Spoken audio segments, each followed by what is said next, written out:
Talked yesterday about going and getting a putting arc.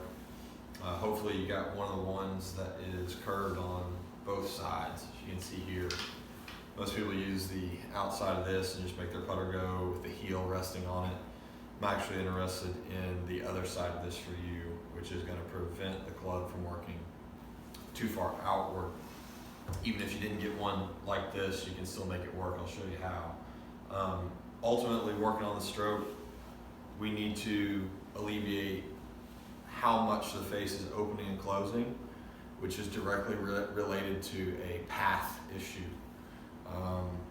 We see the putter get the face open up and the putter go inside. Then we know, we've seen it on video a bunch of times, we talked about it. It's like once that happens, then we generally see that putter working upward and outward and closing.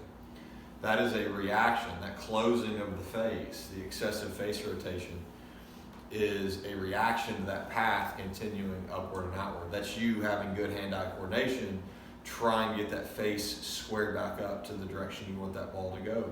The problem is when that path gets far enough away, far enough inside out, that we have to rotate the face excessively to try and square it up. That's when we lose a little bit of consistency of our start line. There's people that have paths that are as far end out as you, or even out to end, that consistently get the face back to zero. If that were the case, then that would be excellent. It's not the case for us. Those players generally don't have as much rotation to the face either. So the path for a lot of players isn't a big issue. You can still get the golf ball started pretty much online as long as that path doesn't get too crazy, because the face is fairly square. When the path is becoming a little excessive either direction, and the face has to do a lot of work to try and get back to zero that we're not able to do as consistent as we'd like, the first thing we try and do is bring that path back a little bit more neutral and train the face to not have to open and close as much. It's ultimately where the consistency of the start line comes in. So before I even set anything up, if you do in fact have the arc that has the internal arc here on this side, I'm not a huge fan of players just resting the putter up against this and making strokes on either side of it. Generally what I see is players that do that for a long period of time end up, as soon as you move the training tool out of the way, they do some weird stuff, like they're still actually trying to apply pressure on the arc. So I don't really want that to be the case. What I'd love to see is, if you set up on the inside of this arc, there's a putter touching it, and if we just back it off just maybe a quarter inch or half inch, a little bit of space between the toe and the putter, and being able to make some strokes where we don't actually hit the arc on the forward stroke. That's where we would get a lot of strikes on that arc currently with the stroke. So a couple without anything other than the arc, just having the feel of not seeing that putter go so far outward. That's ultimately the idea that we're trying to create, okay? So setting things up to actually hit some putts and hold ourselves accountable to accomplishing that, okay? I'm gonna take the putter. It's resting against the arc right now, and again, I'm gonna move it just slightly off, maybe half inch, quarter inch away, and then I'm gonna take an object and put it about the same amount on the inside there. So I've got a gap between the arc and a gap between an object, okay? And I'm really not interested, it's not so important to have one back here or even up here, because we're not gonna hit anything in here for you. It's gonna be worried about hitting that.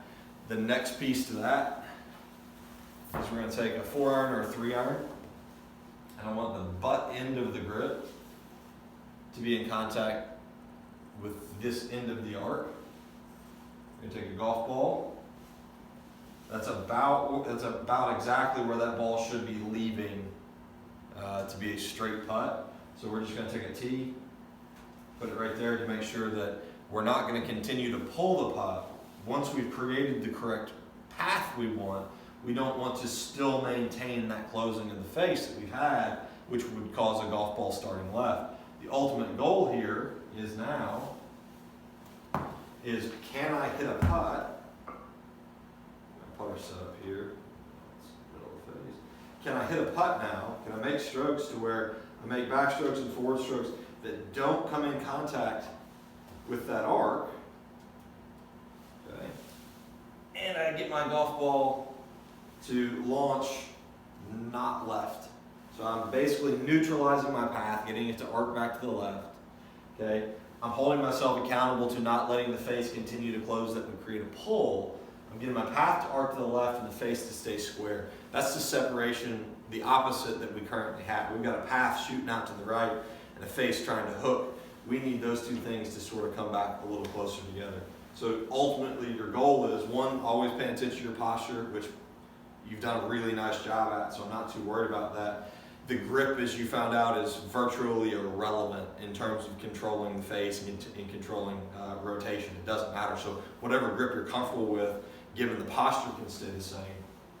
Then you're just ultimately trying to hit some putts where the putter is going to go, not hit the arc, ball's going to come out on the right side of that between those two guys. I did a poor job. I'm left-handed. You shouldn't hit that guy either. Ultimately, that's your goal. So this should be, like we talked about in setting up your routine, this should sort of be your mechanics box. This is sort of what we're after. We want to make sure posture stays the same. Long term, we're gonna get the stroke not shooting so far into out, needing that face to rotate.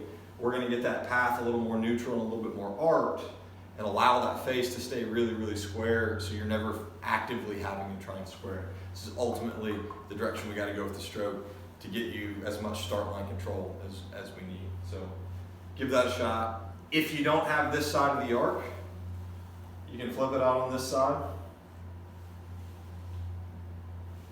Same basic gate that we have over here.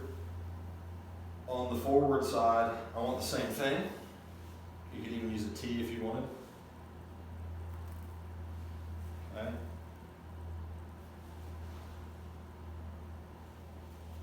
And you basically have the same thing. And then you're hitting putts. Putter's going through that gate. And I go on the left of the tee. And then same thing, something out here to make sure start line's what it needs to be. The arc just helps you really set that up. Go into the, I'm trying to think, I would think the Callaway trailer is going to be in LA this week, or next week, I'm sorry. Go into the Callaway trailer and ask for one of the Vizio putting mats. And there's 4 different types. It's the 15-degree arc, which makes it super easy to essentially set this whole thing up. They should just give you one. If not, I can get one for you to where we can set this up the same every day. But this is conceptually what we've got to change with the stroke to get that club face rotation under control.